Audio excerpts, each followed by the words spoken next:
Good evening everyone. सो कल taxation की exam है, उसके कुछ आईएमपी क्वेश्चंस मैं आपको दे रहा हूँ।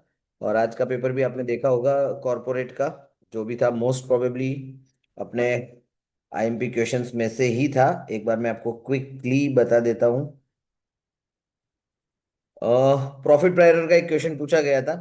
ठीक है, सिंप्लीफाइड क्वेश्चंस था वो, नॉर्मल, बट उसके अंदर बेड डेट्स के पॉइंट्स वगैरह दिए हुए थे। तो जो क्वेश्चन नंबर 1 था उसके जैसा था, बट उसके अंदर 3-4 एडजस्टमेंट दिए हुए थे।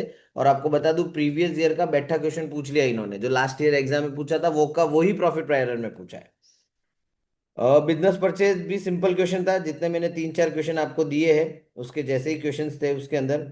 बिजनेस परचेज भी मैं आपको बता देता हूँ। समथिंग लाइक ऐसा क्वेश्चन था वहाँ पे, कैपिटल अकाउंट वाला, राम लक्ष्मण समथिंग। और यहाँ पे वर्कमैन प्रॉफिट शेयरिंग फंड वगैरह आपको दिए हुए थे। और नीचे एक दो एडजस्टमेंट थे आपके बिल्डिंग वगैरह के ऊपर। ठीक है। देन आफ्टर अपना जो क्वेश्चन नंबर 2 था, क्वेश्चन नंबर 2 तो ऑलमोस्ट जैसे हमने देखे थे वैसे के वैसे ही निकला पूरा का पूरा। एक बड़ा क्वेश्चन आपको दिया था, उसमें बहुत सारे एडजस्टमेंट दिए थे, और मैंने आपको बोला था कि उसके अंदर आप ऑपोजिट में जो छोटे क्वेश्चंस दिए जाते हैं वो आपको करना था। और एक क्वेश्चन बैठा उसमें से निकला अपना, ये 65% वाला, जिसमें यहाँ पे 42,840 की जगह पे आपको एग्जाम में 40,000 आई थिंक सो अमाउंट दी हुई थी। बाकी ऑलमोस्ट सिमिलर ही था। ठीक है, और साथ में 5 मार्क की आपको एक थियरी पूछ ली थी, तो आपको ऑप्शन वाला ही करना चाहिए था। लगभग 20 एक मिनट में आप खत्म कर लेते हो उसको। बैंकिंग के अंदर एक क्वेश्चन अपना इंटरेस्ट ऑन डाउटफुल डेट का ही था, बट उसके अंदर एक थोड़ा सा वैरायटी उन्होंने कर दी थी, मशीन वगैरह गिरवी वाली। जो सीएमए वाले स्टूडेंट है, अगर वो मेरे बैंकिंग की नोट्स में जाके देखे तो बैठा क्वेश्चन उसके अंदर दिया हुआ था। ठीक है, और एक क्वेश्चन अपना रिबेट ऑन बिल डिस्काउंट का था, जिसमें इस तरीके का क्वेश्चन आपको पूछा गया था। और आई थिंक सो एक पी एंड एल वाला क्वेश्चन था, वो मुझे थर्ड वाला क्वेश्चन याद नहीं आ रहा कि कौन सा था आपका। पी एंड एल बैलेंस नहीं, बैलेंस शीट नहीं होगी। बैलेंस शीट भी पूछी। बैलेंस शीट नहीं पूछ सकते, उन्होंने सिलेबस के ऊपर क्लियरली लिखा हुआ है कि एडजस्टमेंट वाले बड़े क्वेश्चंस जो है वो नहीं पूछे जाएंगे। ठीक है, यूनिवर्सिटी की मर्जी, पूछ लिया। लिक्विडेटर के अंदर बहुत ही सिंपल क्वेश्चन था। एक क्वेश्चन था जिसके अंदर अपने देखो डिबेंचर का पेमेंट जो है थोड़ा डिलेड किया था, वो वाला ही क्वेश्चन था। ये वाला जिसमें यहाँ पे 30/6 दिया हुआ है, वहां पे आई थिंक सो कुछ दिसंबर में पेमेंट हो रहा है डिबेंचर होल्डर्स का। तो बेसिक एकदम सिंप्लीफाइड क्वेश्चंस आपको लिक्विडेटर का भी पूछा गया था। ठीक है, चलिए अब आ जाते हैं अपने कल के पेपर के लिए, जिसमें सबसे पहले अपने सिलेबस देख लेते हैं कि आपका सिलेबस क्या है, क्योंकि ये सब्जेक्ट थोड़ा सा ऑड है। इसके अंदर अगर आप अपडेटेड नहीं हो और सब्जेक्ट आपने थरली नहीं पढ़ा है ना, तो इसमें आईएमपी ज्यादा काम करेगी नहीं। इसमें आप ज्यादा रट्टा नहीं मार सकते। यूनिट 1 जो है, जिसके अंदर प्योरली थ्योरेटिकल टॉपिक्स रहेंगे आपके, जिसमें इनकम टैक्स क्या है, डेफिनेशंस क्या क्या है, इनकम टैक्स अथॉरिटीज वगैरह क्या है, उसके ऊपर है। ठीक है, 5-5 मार्क के दो क्वेश्चन, एंड ऑप्शन में भी 5-5 मार्क के दो क्वेश्चन होते हैं इसके अंदर। यूनिट 2 जो है, that is basically belongs to residential status और एग्जम्प्टेड इनकम से बिलोंग करता है। तो इसके अंदर 5 मार्क का एक प्रैक्टिकल होगा, साथ में 5 मार्क की एक थियरी होती है। ऑप्शन में भी वापस 5 मार्क का प्रैक्टिकल एंड 5 मार्क का थियरी हो सकता है, या फिर ऐसे हो सकते हैं कि 5-5 के दो प्रैक्टिकल और ऑप्शन में 5-5 की दो थियरी क्वेश्चंस। ठीक है। यूनिट 3 जो है वो प्योरली आपका सैलरी चैप्टर है। अब सैलरी चैप्टर अगर आपने डिटेल में नहीं पढ़ा है, उसके रूल्स आपको याद नहीं है, तो ये आप क्रैक नहीं कर पाओगे। ठीक है, क्वेश्चंस में आपको आईएमपी दूंगा, उसके रट्टा मारने से कुछ होने वाला नहीं है। तो इसमें आपको 10 मार्क का एक क्वेश्चन पूछा जाएगा। ऑप्शन के अंदर 5 मार्क के दो छोटे क्वेश्चन हो सकते हैं, या फिर 5 मार्क की एक थियरी क्वेश्चन होगा और 5 मार्क का एक प्रैक्टिकल क्वेश्चन हो सकता है। Unit 4 is belongs to house property. Again इसमें भी आपको रूल्स वगैरह सब याद होने चाहिए। 10 मार्क का एक क्वेश्चन होगा, ऑप्शन में 5 मार्क का एक छोटा क्वेश्चन, 5 मार्क का एक थ्योरेटिकल क्वेश्चन हो सकता है।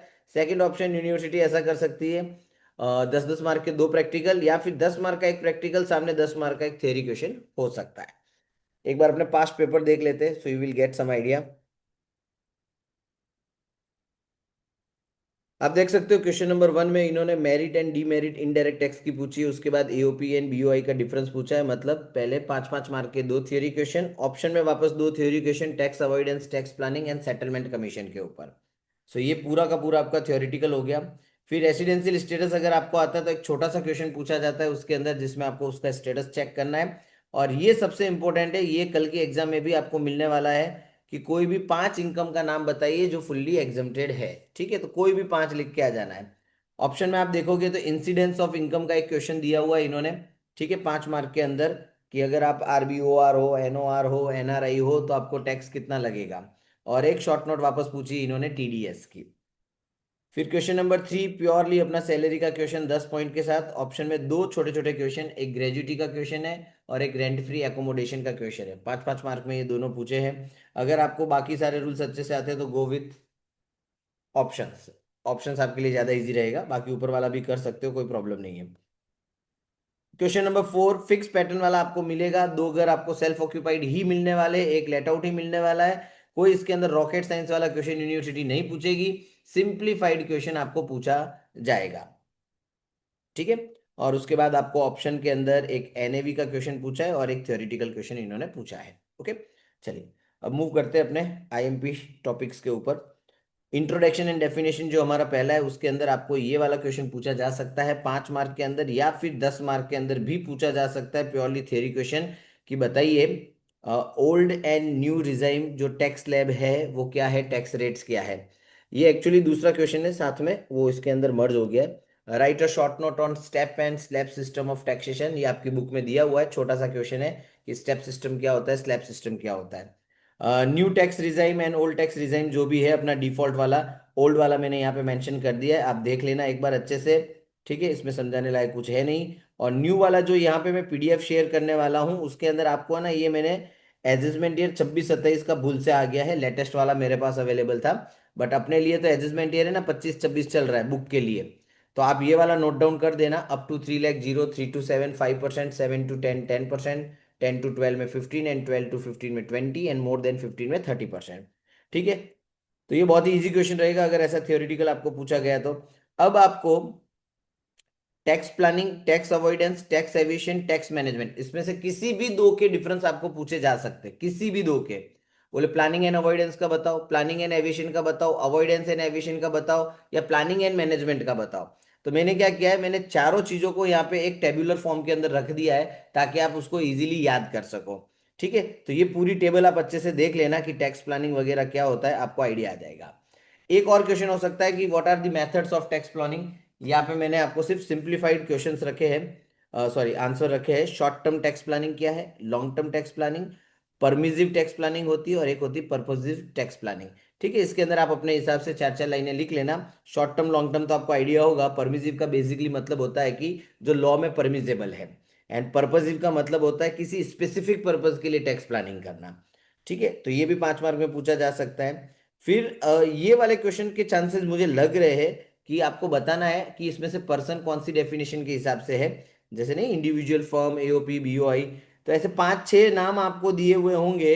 ठीक है, उनका आपको आंसर लिख लेना है, जैसे मिस्टर अजय देवगन तो individual, Shah Patel and brother तो फर्म, अहमदाबाद म्यूनिसिपल कॉरपोरेशन तो उसको लोकल अथॉरिटी कहते हैं, फिर Nirma university the artificial judicial person, Ahmedabad textile industry body of individual, Ambuja cement limited company, mister and missus Parik and their children तो दैट इज एचयूएफ। ये आपको 5 मार्क में पूछा जा सकता है। फिर ये भी पूछा जा सकता है कि बताइए इसमें से कौन सी कैजुअल इनकम है और नहीं है। तो receipt of birthday gift from relative and winning from horse race by Vyom. ठीक है, ये इसके अंदर एक लोचा है। ये पहले वाले जो दो है ये कैजुअल इनकम नहीं है, winning from horse race from Vyom जो है वो कैजुअल इनकम माना जाएगा। ठीक है, फिर भी आप एक बार चेक कर लेना अपनी बुक में। फिर एक क्वेश्चन और पूछा जा सकता है, explain casual income with illustration, की भाई कैजुअल इनकम किसे कहते हैं, जो irregular and non recurring receipt होती है, जो normal trade profession and employment से आपको नहीं मिलती, अनएक्सपेक्टेड होती है, एक्सीडेंटल होती है नेचर में, उसे कैजुअल इनकम कहते हैं। जैसे विनिंग फ्रॉम लॉटरी हो गया, गेम शो में कोई प्राइज मिल गया, कोई गैम्बलिंग एंड बैटिंग में आप जीत गए, ड्रीम इलेवन जैसे। एक्सीडेंटल फाइंड्स हो गया या गिफ्ट्स वगैरह हो गए अंडर सर्टन कंडीशंस, इन सबको हम कैजुअल इनकम्स कहेंगे। ठीक है, तो ये थियोरेटिकल क्वेश्चन है आपके यूनिट 1 में से। फिर आता है आपका यूनिट 2 रेसिडेंशियल स्टेटस, जिसमें ये क्वेश्चन होने के पूरे पूरे चांसेस है। कोई भी 5 नाम एग्जेम्प्टेड इनकम के बताने हैं, मैंने 5 लिखे, आप अपने हिसाब से कोई भी 5 नाम लिख सकते हो। ओके।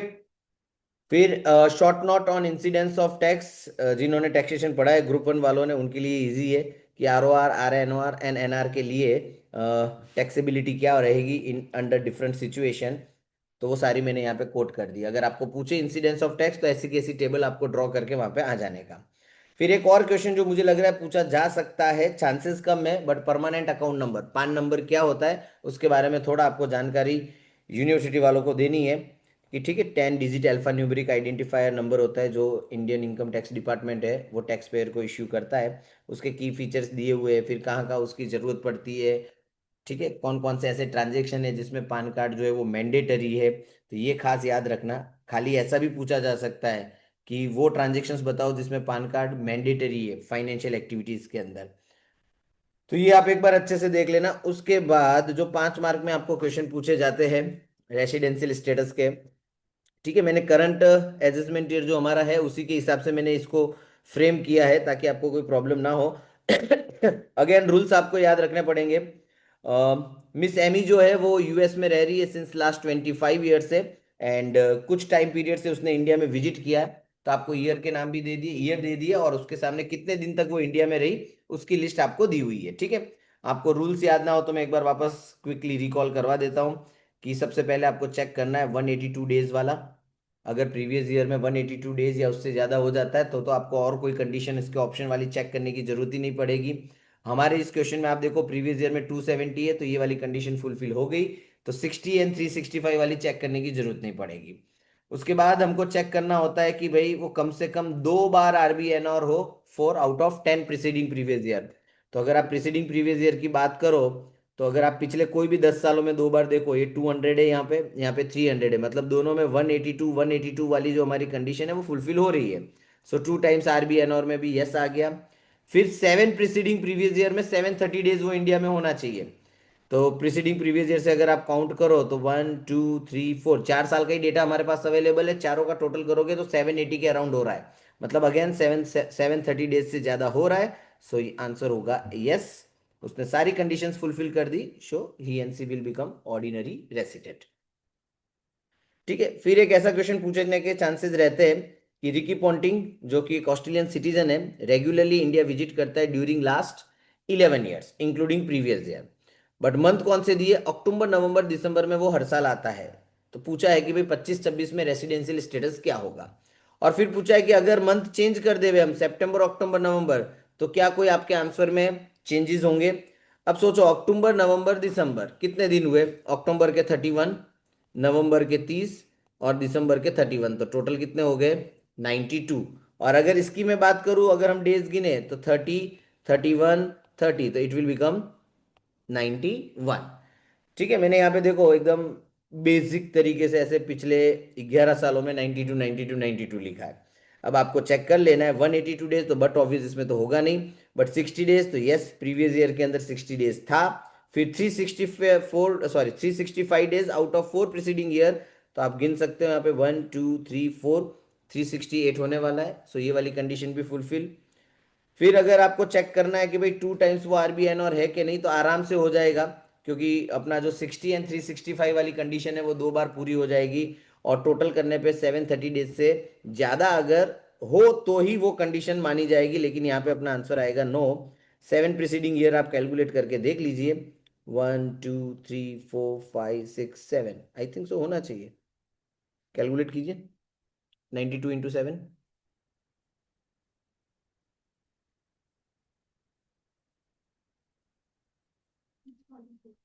नहीं हो रहा, 644 ही हो रहा है ना, 92 × 7 किया ना। तो चलो नहीं हो रहा है 644, 730 होना चाहिए था। अब डेज चेंज हो गए 91 वाले, तो 91 वाले के हिसाब से अगर आप चेक करोगे तो बेसिक कंडीशन सी जो है वो फुलफिल नहीं हो रही, 365 वाली कंडीशन फुलफिल नहीं हो रही। ठीक है, तो वहां पे वो एनआरआई बन जाएगा, नॉट ऑर्डिनरी रेसिडेंट भी नहीं बन पाएगा वो। तो ये क्वेश्चन मुझे लग रहा है कि आपके एग्जाम में होने के पूरे पूरे चांसेस है। ठीक है, इसको मैं मोस्ट टाइम पे कैटेगरी में डालूंगा, बाकी इनकम टैक्स है कुछ भी हो सकता है पेपर में। फिर इंसिडेंस ऑफ इनकम का मैंने एक छोटा सा क्वेश्चन डाला है कि भाई चेक कीजिए भाई वो ऑर्डिनरी नॉट ऑर्डिनरी या नॉन रेसिडेंट है। इसके लिए आपको इंसिडेंस ऑफ जो इनकम है उसका जो हमने ऊपर अभी थ्योरेटिकल वे में देखा उसकी टेबल आपको याद रखनी पड़ेगी। टेबल याद होगी तभी आप इसको सॉल्व कर पाओगे। सो टेबल को चेक करते हुए आपको उसको क्रॉस वेरीफाई करना, आपको आंसर के साथ सब मैच हो जाएगा। ठीक है, इसके अंदर मैंने एग्रीकल्चर इनकम जो है इंडिया के अंदर वो पहले मैंने यहाँ टैक्सेबिलिटी में डाली है, लेकिन बाद में मैंने उसको यहाँ पे एग्जम्प्टेड कैटेगरी में डाल के इसको माइनस कर दिया। अगर आप ऊपर नहीं लिखना चाहो तो भी चलेगा, आप डैश करोगे तो चलेगा। ठीक है, नीचे फिर आपको लेस करने की जरूरत नहीं पड़ेगी। फिर एक और छोटा सा क्वेश्चन है जो आपके एग्जाम में पिछली बार पूछा गया था वैसा। ठीक है, ये भी आप देख लेना एक बार अच्छे से। फिर आता है हमारा unit 3, salary income. Okay, salary income का मैंने एक छोटा सा क्वेश्चन यहाँ पे डाला है असेसमेंट ईयर 25-26 के हिसाब से, बहुत ही बेसिक क्वेश्चन है। तो ये शायद आपको ऑप्शन में मिले 5 मार्क के अंदर, क्योंकि इतना छोटा क्वेश्चन वो आपको नहीं पूछेंगे 10 मार्क के अंदर। अगेन आपको रूल्स याद रखने पड़ेंगे कि भाई जो रेंट फ्री एकोमोडेशंस वगैरह है उसके रूल्स क्या है, वो अहमदाबाद में रहता है, पॉपुलेशन के हिसाब से हम कैसे उसका वैल्यूएशन करेंगे, अगर फर्नीचर वगैरह प्रोवाइड किया है तो क्या कॉस्ट रहेगी, कितनी हमको कंसीडर करनी है, एम्प्लॉयर से कुछ वसूल किया है तो वो हम नॉर्मली डिडक्ट कर देते हैं। ठीक है, तो ये पूरा सॉल्यूशन मैंने यहाँ पे रखा हुआ है। यहाँ पे आई थिंक सो, सॉरी, हाँ यहाँ पे 40,000 नहीं आएगा, यहाँ पे आपका स्टैंडर्ड डिडक्शन चेंज हो गया है, यहाँ पे 50,000 आएगा। ठीक है, बाकी सारी वर्किंग जो है वो लेटेस्ट अपडेशन के हिसाब से ही है। तो आप एक बार अच्छे से देख लेना कि 15% वगैरह। अच्छा, एक और चीज मुझे इसमें चेक करनी थी, कितना था इसके अंदर, हाईएस्ट पॉपुलेशन के अंदर 10% है ना, 5, 7.5 एंड 10। सो यहाँ पे आपको एक और चेंजेस याद रखना है कि यहाँ पे 10% ऑफ BABC आएगा। ठीक है, 15% नहीं आएगा, उसके हिसाब से आप अपना ये वाला आंसर जो है वो थोड़ा सा चेंज कर देना। ठीक है, बाकी कॉस्ट ऑफ फर्नीचर में 10% वाला ही रूल है, और एम्प्लॉय से आपने 2,000 पर मंथ के हिसाब से वसूल किए, वो माइनस हो जाएंगे। फिर एक और ये क्वेश्चन, हाँ ये आपके एग्जाम के अंदर होने के चांसेस है, पूरा का पूरा 10 मार्क का क्वेश्चन हो सकता है ऐसा का ऐसा। ठीक है, फुल फ्लेश क्वेश्चन है, नीचे मैंने उसका पूरा प्रॉपर आंसर दिया हुआ है। ठीक है, इसके अंदर स्टैंडर्ड डिडक्शन मैंने 50 ही लिखा है, ऊपर वाले में ही खाली 40 था। फिर भी आप एक बार रूल्स के साथ वेरीफाई कर लेना, अगर आपके पास रूल्स है अपने सुधीर प्रकाशन वाली बुक जो है उसके अंदर, आप एक बार क्रॉस वेरीफाई कर लेना। बाकी 99% तो ये राइट ही है, इसमें कोई प्रॉब्लम नहीं है। फिर छोटे क्वेश्चन भी मैंने डाले हैं, 5 मार्क का ये क्वेश्चन हो सकता है जिसमें ग्रेजुटी के बारे में पूछा है कि बताइए टैक्सेबल ग्रेजुटी क्या है, तो आपको रूल तो याद होना ही चाहिए, actual gratuity received, then last 10 month average salary into 1/2 into number of year of completed services, and fraction में अगर आंसर हो तो उसको हमको इग्नोर करना है, एंड मैक्सिमम कितना अलाउड है, 20 लाख। ठीक है, इसमें से जो लोवेस्ट अमाउंट आपकी आएगी वो आपकी एग्जाम मानी जाएगी। ठीक है, तो मैंने प्रॉपरली उसको कैलकुलेट करके रखा हुआ है कि पिछले 10 महीने की सैलरी कैसे कैलकुलेट करते हैं, उसको एवरेज कैसे करना है। क्योंकि यहाँ पे सैलरी क्यों कैलकुलेट करनी पड़ी, क्योंकि उसको इंक्रीमेंट मिल रहा है, यहाँ पे लिखा होता है he gets increment in May month every year, और उसका इंक्रीमेंट जो है वो 8,000 का है। तो लास्ट 10 मंथ की सैलरी आपको एक बार चेक करनी पड़ेगी इसके अंदर। अगेन मैं आपको ये पूरा सम नहीं आपको डिटेल में सॉल्व करवा पाऊंगा, क्योंकि रीजन उसके लिए आपको सारे रूल्स याद रखने पड़ेंगे, मैं करवा भी दूंगा तो भी आप याद नहीं कर पाओगे। इसलिए बेटर है कि आप बुक खोल के सारे रूल्स आपको एक बार याद करने पड़ेंगे। चलिए, एक और छोटा सा क्वेश्चन है जिसमें पूछा है find the value of the house, मतलब ठीक है एकोमोडेशन वाला क्वेश्चन है। अगेन इसके अंदर आप ध्यान रखना 15% नहीं है, अब रूल कितना है हमारा, 10% है, क्योंकि यहाँ पे लिखा हुआ है अहमदाबाद है। ठीक है, सो यहाँ पे 15 की जगह आप क्या कर देना है, 10% कर देना। 7,945 हो जाएगा, नहीं 450 हो जाएगा। फिर क्वेश्चन नंबर 5, ये भी आपको 5 मार्क में पूछा जा सकता है, ये है अपना एंटरटेनमेंट अलाउंस वाला क्वेश्चन। ठीक है, सो एंटरटेनमेंट अलाउंस नॉर्मली पूरा टैक्सेबल ही रहता है, सिर्फ 5,000 उसके अंदर रखा गया है। ये एग्जम्प्टेड रहेगा, जो अमाउंट आपकी लोअर आएगी, ये रूल आपको याद रखना है, actual entertainment allowance received 1/5 of basic salary and 5,000 which ever is lower.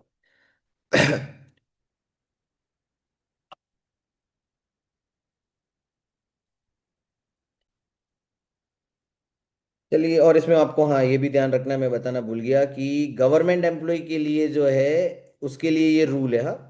अगर वो नॉन गवर्नमेंट एम्प्लॉय है तो उसके लिए तो वो क्या हो जाएगा, फुल्ली टैक्सेबल। तो अगर आपको एग्जाम में सवाल पूछा है तो वो गवर्नमेंट वाला ही पूछा होगा, ऊपर ध्यान से पढ़ लेना। ठीक है, अगर वो नॉन गवर्नमेंट है तो कोई वर्किंग करने की आपको जरूरत ही नहीं पड़ेगी, वो फुल्ली टैक्सेबल ही होगा, जितना मिला है उतना का उतना पूरा। चलिए, फिर आता है हमारा यूनिट 4, हाउस प्रॉपर्टी। इसमें मैंने 2-3 क्वेश्चन डाले हैं, और बेसिक मैंने आपको पहले ही बताया कि फिक्स वैरायटी का क्वेश्चन इसमें पूछा जाएगा 10 मार्क के अंदर। सो ये सबसे इजी वाला टॉपिक आपके लिए होने वाला है। हाउस ABC, और नीचे लिखा है कि हाउस ABC में पहला वाला लेट आउट है, दूसरा वाला सेल्फ ऑक्यूपाइड, और तीसरा वाला भी सेल्फ ऑक्यूपाइड, और दो घर सेल्फ ऑक्यूपाइड तो वैसे ही मिलते हैं। तो सेल्फ ऑक्यूपाइड की एनएवी तो आपको जीरो ही लेनी है, बाकी आपको रूल्स याद होने चाहिए, municipal value, fair value, standard rent. फिर ठीक है, vacancy loss, municipal tax paid हो तो माइनस होता है, अनपेड वाला माइनस नहीं होता, ये सब आपको याद होना चाहिए। फिर स्टैंडर्ड डिडक्शन 30%, करंट ईयर का इंटरेस्ट कितना होता है, और कैपिटलाइज इंटरेस्ट 1/5 आपको चेक करना पड़ेगा। आपको कंस्ट्रक्शन कब खत्म हुआ उसके बारे में इंफॉर्मेशन होगी, जैसे आप यहाँ देख सकते हो कंस्ट्रक्शन कौन सी तारीख को कंप्लीट हुआ, उसके हिसाब से आप 1/5 कर सकते हो। ठीक है, तो बहुत ही बेसिक क्वेश्चन रहेगा। अच्छा, लास्ट में जब 3 घर दिए हो तो ये वाला जरूर करना कि भाई टोटल अब उसकी टैक्सेबल इनकम कितनी होगी। जैसे यहाँ पे हमारा आंसर आ रहा है -9,100। ठीक है, तो आपको ये फाइनल आंसर लिखना पड़ेगा, खाली टेबल बना के मत छोड़ देना। उसी में मैंने एक और क्वेश्चन डाला है, ये 2 क्वेश्चन आप देख लो, बहुत हो गया इसके अंदर। शंकर जय किशन करके सिमिलर क्वेश्चन ही है। सेल्फ ऑक्यूपाइड लेट आउट, और ये वाला सेल्फ ऑक्यूपाइड। 2 घर तो वैसे ही भी अपने सेल्फ ऑक्यूपाइड है ही। ये भी उसी तरीके से मैंने सॉल्व किया है। ठीक है, देन आफ्टर एक और क्वेश्चन डाला है सिंगल, ये आपको ऑप्शन में मिल सकता है 5 मार्क के अंदर, मिस्टर पार्थ वाला। बट इसके अंदर आपको देखो, ये वाले क्वेश्चन है ना 10 मार्क में भी हो सकता है। इसके अंदर एक चीज खास ध्यान रखनी पड़ेगी कि कंस्ट्रक्शन कब खत्म हुआ था।